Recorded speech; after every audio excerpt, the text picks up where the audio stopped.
by the international jets and the local runabouts, the vultures of world commerce descend on Zayed's little kingdom. They're perfectly decent vultures, just bankers and businessmen doing their job. $100 million a year is a nice piece of export market to get your hands on, especially when the place so obviously needs your help.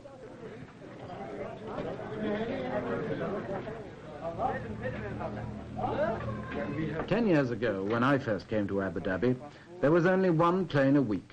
Now there's more than one a day, and the old place can't quite cope. I've been here before. I don't know, there's been quite some improvement here in 4 years since I've been here. I fully expect to see some floor shows when I get on into town.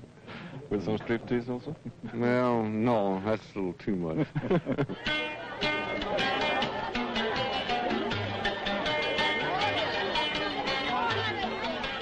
In Abu Dhabi town, at first sight, there isn't much sign of change. Shackput's static rule left the town nearly as squalid as it always had been. And some of these people hardly know yet what's going to hit them. Now Zayed's ready to spend his millions. The alleys are still dark and dirty. The beggars wait patiently for the faithful Muslims to do their duty as the Prophet ordained and give them alms.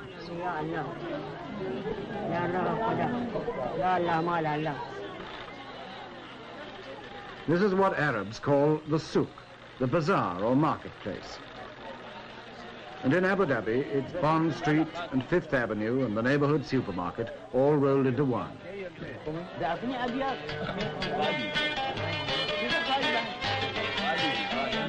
For the Arabs of the desert, it's got everything we mean by bright lights and the big city. It's not much of a place, but this is where 20,000 people are going to share Zayed's inheritance of 100 million a year. Some of them have got a share in it already. They've bought big cars to go bumping over the unmade tracks. Big lorries to cash in on the building boom. And they've also learned to throw them away, like all good modern men. There are 4- and 5-floor office blocks instead of shanties, and concrete instead of mud. The modern world, our world, is taking over. I remember, for instance, not long ago, when there wasn't a single bank in Abu Dhabi. Now, these buildings are all banks. Money in the bank means money to buy with, and the beach at Abu Dhabi is piled with purchases.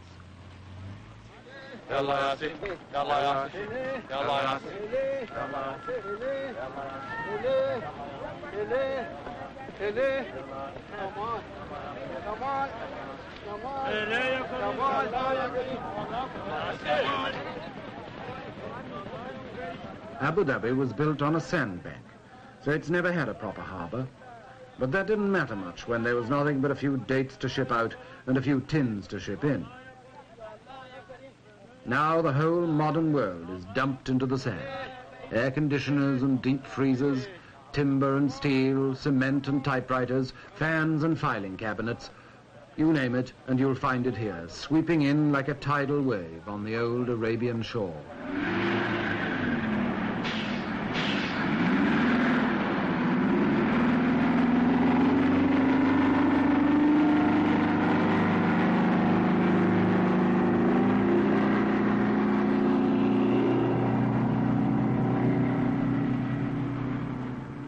We call these construction machines. They're also weapons of destruction. They can rip up an old road or knock down an old house even faster than they can build new ones. And in Arabia now they can and do tear an old way of life to shreds before a new one is properly begun. Not that many Arabs object. In fact, most of them are only too glad to help with the destruction of their old way of life. They can see the vision of a better life in a bulldozer, and they want a piece of it.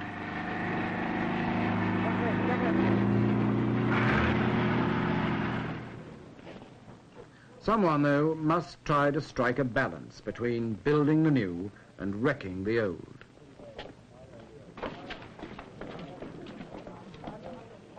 That someone is the ruler, Zayed.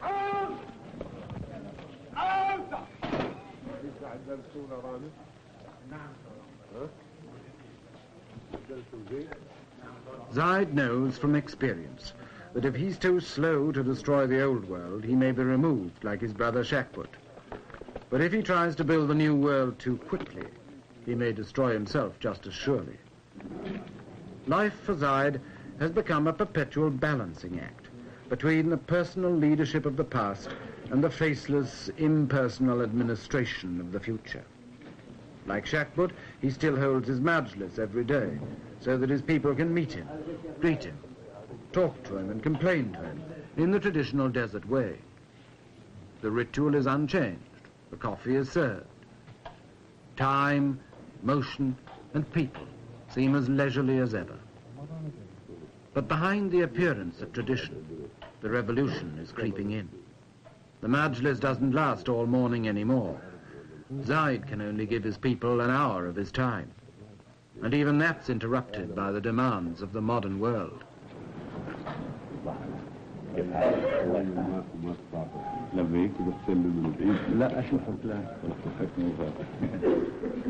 Welcome to the international businessmen. Welcome to the salesmen, to the experts, to science and high finance. Maybe welcome to the con men too, until Zayed learns to pick them from the rest.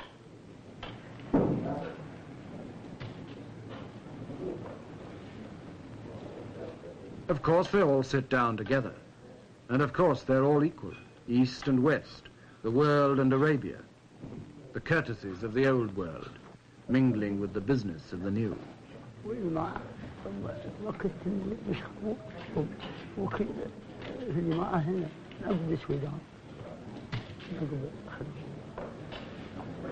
But it's the newcomers in business suits who get the places of honor at Zayed's side.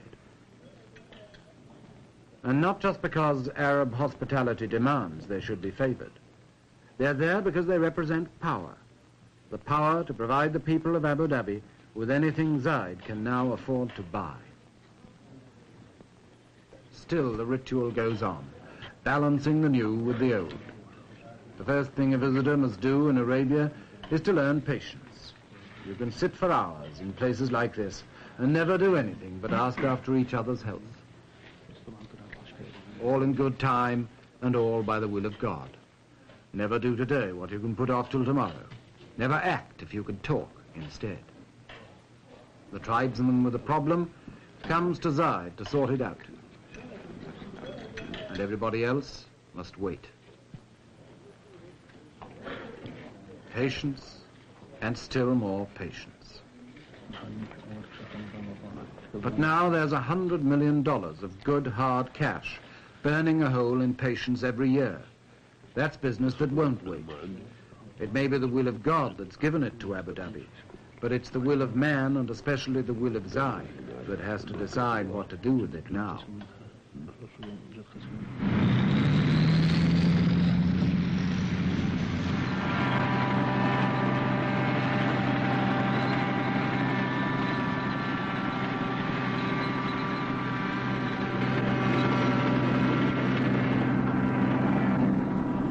For 5 years after the oil began to flow, Abu Dhabi got nothing but piecemeal changes. Now Zayed has come to power with a plan to make Abu Dhabi the model state of Arabia, with all the paraphernalia of development. In the first few months of his rule, he awarded $70 million worth of contracts, and he's out every day to spur on the men who are making him a brand new kingdom. And this will be going out approximately a mile, and the second stage, which will be done next spring or next summer, whenever Your Highness decides, would continue on out into the very deep water for the large freighters, the large ships. طال عمرك يقول هو هذا الدفن اللي انتم تكلمتوا عليه، يعني اللي طلبتوا منه الدفن هو اللي يطلع ميل واحد.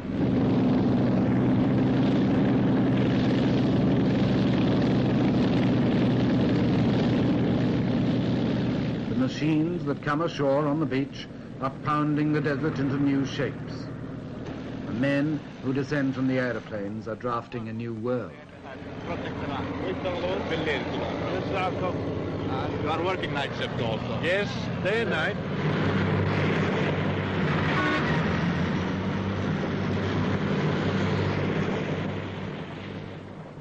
It's a world where time and opportunity have changed places. Yesterday, time seemed endless and the opportunities few. Today, time is short and the opportunities are infinite. Going out for approximately a mile, which we had discussed with you in your office when Mr. Griesbach, our design engineer, was here a month ago. Zaid told me once he didn't know what would happen in 10 years' time, but he felt he must give everything to his people now because they'd had nothing for so long.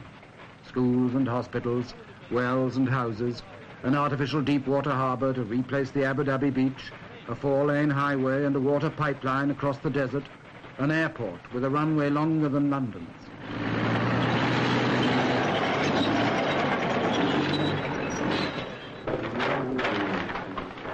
This is just the location of it. Now, you're approximately in this area here, Your Excellency, Your Highness, and as we're going down the road... Of course it'll change everything. Zaid's told me that too. The first thing to go, he said, would be the Arab's love for his camel. But what's a camel to a VC-10? Oh, it would take very easily 4 or 5 of the big VC-10s. I mean, يعني المنطقة هذه الآن تسع حوالي 5 طائرات من الطائرات الكبيرة. And of course, the smaller the DC-3s, it would take quite a few. See, one of the difficulty things that we don't know how many aircraft will be coming in here, Your Highness, and this is one of the things which you yourself will have to decide is how many airlines you'll permit to come into Abu Dhabi. And this will, of course, govern the number of aircraft here at any one time. Decide. Choose. Act. Sometimes, under these new imperatives, Zaid acts pretty hastily and harshly.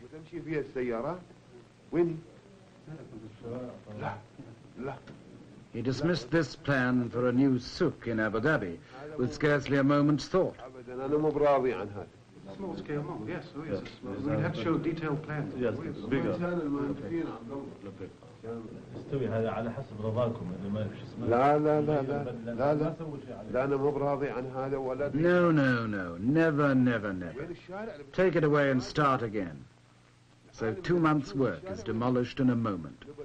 He who pays the piper calls the tune.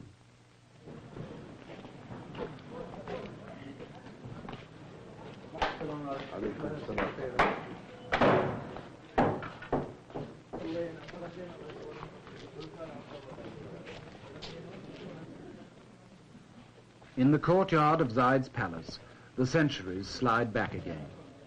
A moment ago, Zaid was the modern oil tycoon, aloof and decisive. Now he's back in the role of sheikh, the universal uncle to his people, the feudal lord with his followers, in procession to the daily feast.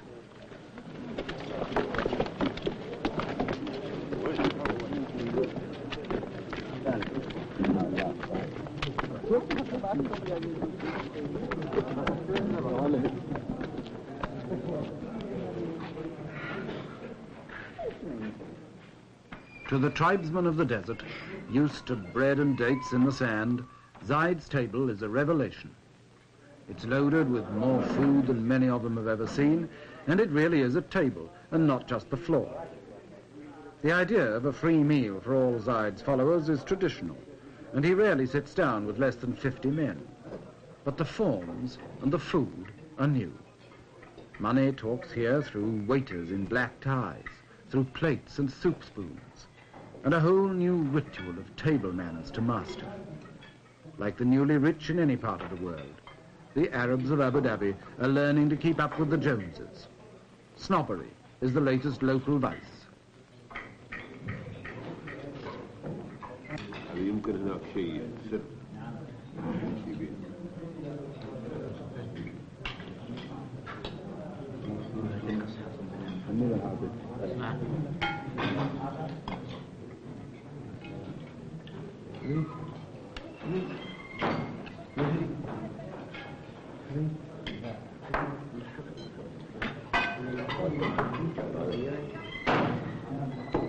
These are our rulers. These are our rulers. Good.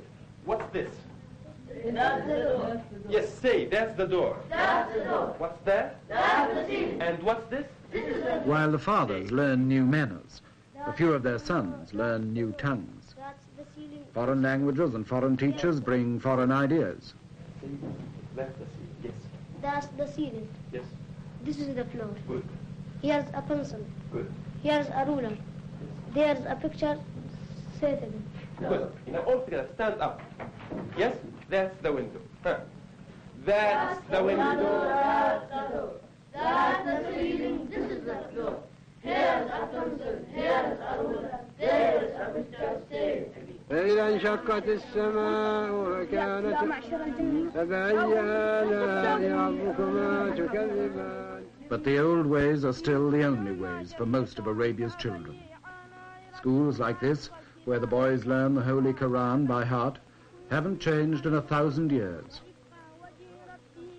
It's still the only sort of school most kids ever see, if they're lucky enough to see a school at all.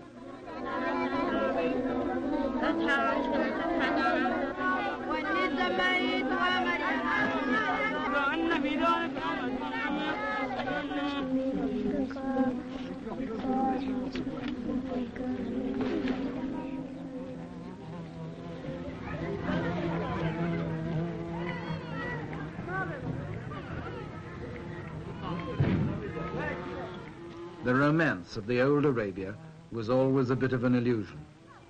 In reality, the place was, and still is, full of desperate poverty and sickness. There wasn't a single hospital in Abu Dhabi until a few years ago, and doctors were hardly ever seen. Now there's this American mission hospital, overburdened, overcrowded, forced to compromise, like everything in Arabia, between modern standards and old habits. It's something that we have not wanted to exist, these patients being in all together, but we've been working on it, and we haven't come up with a good answer, simply because we don't have enough staff to watch all the doors. We lock the front door, and they come in the back door or the side door. So we have gotten sort of used to it over the years, so that now we don't mind it much. When they're all in there together, it's their hard luck if they can't have the privacy of a personal examination with the doctor. The little children often have diarrheas or fever, colds, and sores and abscesses and such to take care of. And then the local Arabs seem to have their share of accidents, falling out of a palm tree or off of a camel. And they seem to be sort of dangerous. They may fracture a limb or break a hip. And most all of the people are suffering from eye ailments of one sort or another, from the youngest child to the oldest man, with the ailment of trachoma, which is about 99% prevalent here. Many of them are suffering from tuberculosis. More and more we are detecting this disease as we go on with X-ray.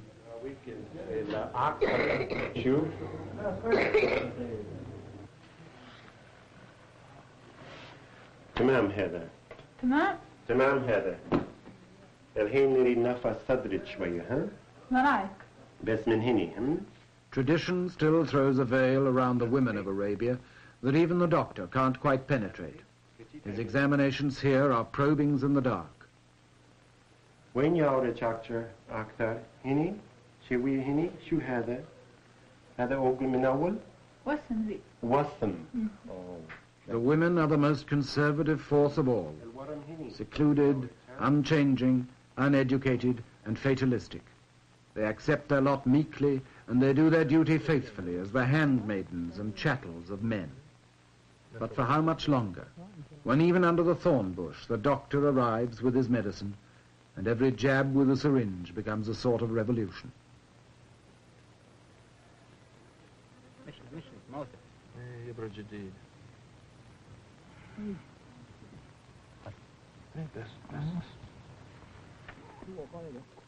Some of it may be still a bit like faith healing. No doctor's skill could have cured this man's tuberculosis. The most that medicine could do was to give him a sort of comfort on the way to death.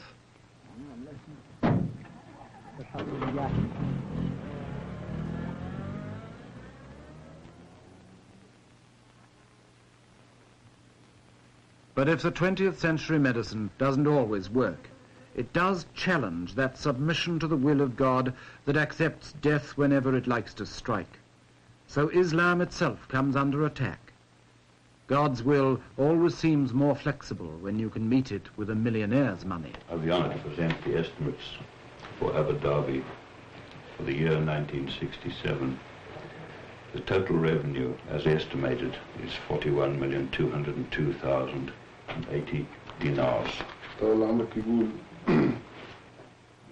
For the ruler, the days are over when he had so little money that nobody cared how he spent it. Now Zaid must have a budget and a British accountant to keep the books.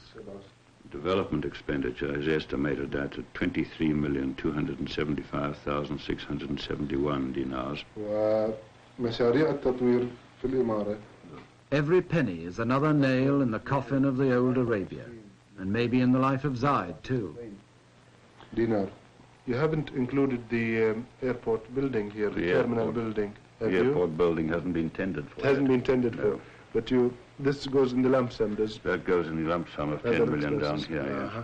When I said that this included all the expenditure, there are things like the police, for instance, where it's impossible to get a true estimate. We have to wait the arrival of the new people to give us these estimates. I've put in 1/3 dinars for them to give them authority to spend. Outside Zaid's office, time still seems endless and patience still comes easily. His people have given up their lives to Allah. What God wills, they still accept. But the signs of dissolution are all around them, like the leisurely old world's cast-off furniture and the new office chairs that are waiting to take its place. As the offices grow, the people seem to shrink. When Zaid was simply the leader of a tribe, these men could meet him every day. Now he's the administrator of a modern state. He's forced to shut them out of his life. They can only wait while the world moves in a business suit.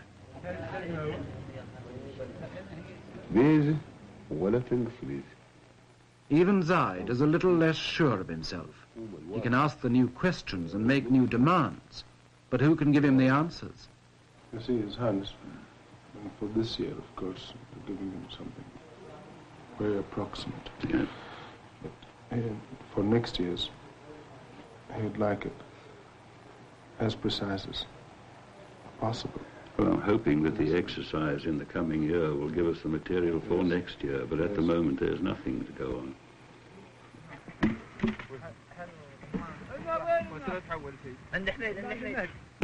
From their uncertainty about the new way of life, Zaid and his men go back to the desert as often as they can. The desert is still home, the place they knew before they were rich, and the only place they will really know until the day they die. In the desert for a day or a week or a month, they can go back to their old and simpler ways, to a genuine sense of comradeship that the modern world leaves no time for. There are no budgets and civil servants here, no plans, no figures, no complications, no closed office doors.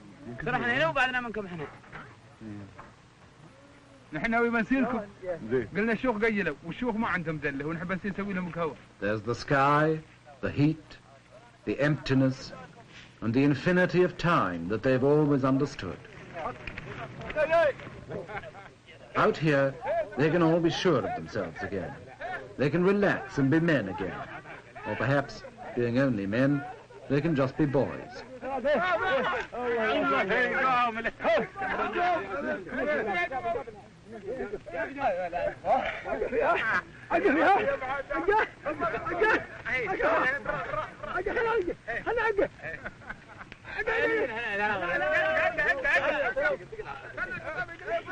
Even Zaid, the ruler, can let his hair down here and be one of the boys fighting a mock battle with his secretary.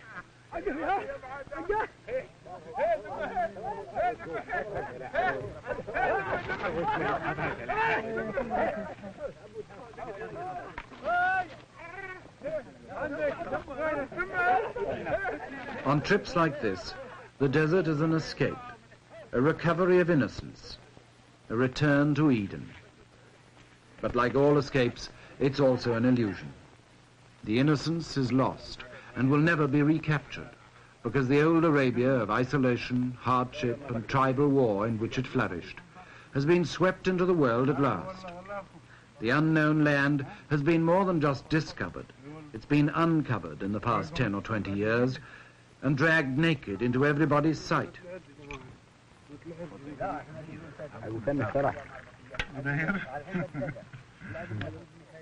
Of course, this doesn't mean that the old Arabia has disappeared in the space of the last few years. It's still a hard land that breeds a hard people.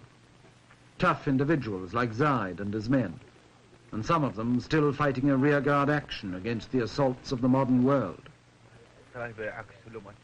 All the same, in the end, the 20th century brooks no defaulters. Here in Arabia, one of the last of the lonely lands is surrendering its old independence. From now on, its people will have to face, like the rest of us, the infinite hopes, possibilities, and disillusionments of the modern, universal world.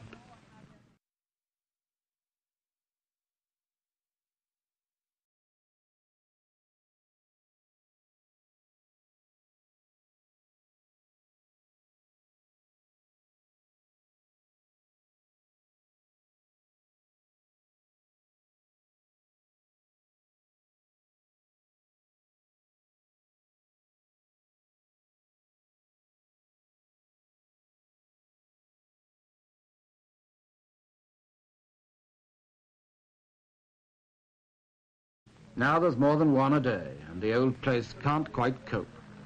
I've been here before. I don't know, there's been quite some improvement here in 4 years since I've been here. I fully expect to see some floor shows when I get on into town. With some striptease also? Well, no, that's a little too much.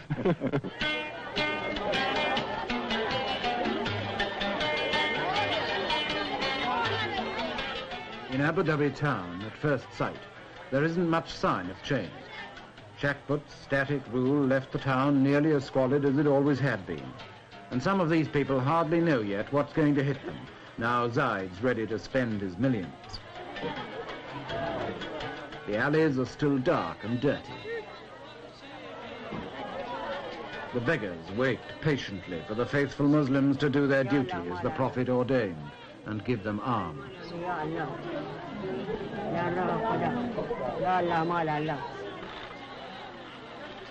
This is what Arabs call the souk, the bazaar or marketplace.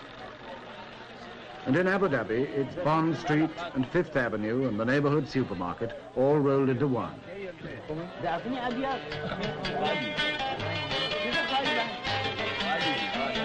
For the Arabs of the desert, it's got everything we mean by bright lights and the big city. It's not much of a place, but this is where 20,000 people are going to share Zaid's inheritance of 100 million a year. Some of them have got a share in it already.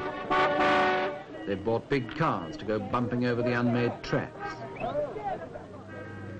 Big lorries to cash in on the building boom. And they've also learned to throw them away, like all good modern men. There are 4- and 5-floor offices.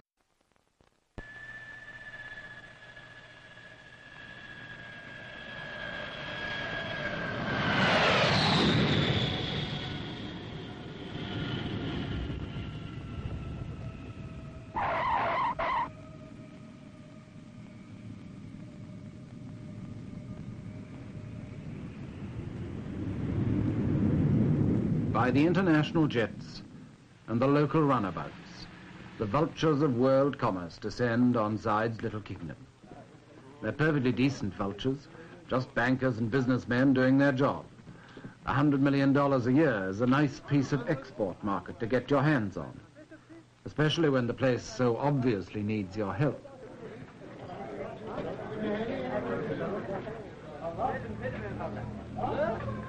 Ten years ago, when I first came to Abu Dhabi, there was only one plane a week, blocks instead of shanties, and concrete instead of mud. The modern world, our world, is taking over. I remember, for instance, not long ago, when there wasn't a single bank in Abu Dhabi. Now, these buildings are all banks. Money in the bank means money to buy with, and the beach at Abu Dhabi is piled with purchases.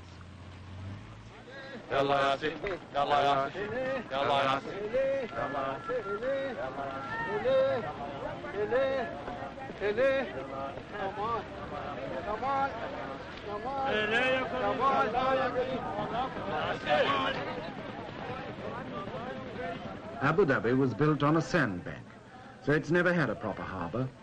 But that didn't matter much when there was nothing but a few dates to ship out and a few tins to ship in. Now the whole modern world is dumped into the sand. Air conditioners and deep freezers, timber and steel, cement and typewriters, fans and filing cabinets. You name it and you'll find it here, sweeping in like a tidal wave on the old Arabian shore.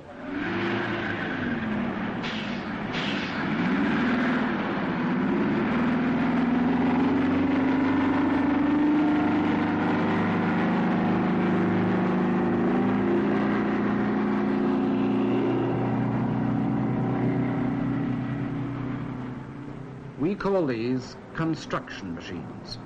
They're also weapons of destruction. They can rip up an old road or knock down an old house even faster than they can build new ones. And in Arabia now they can and do tear an old way of life to shreds before a new one has properly begun. Not that many Arabs object. In fact, most of them are only too glad to help with the destruction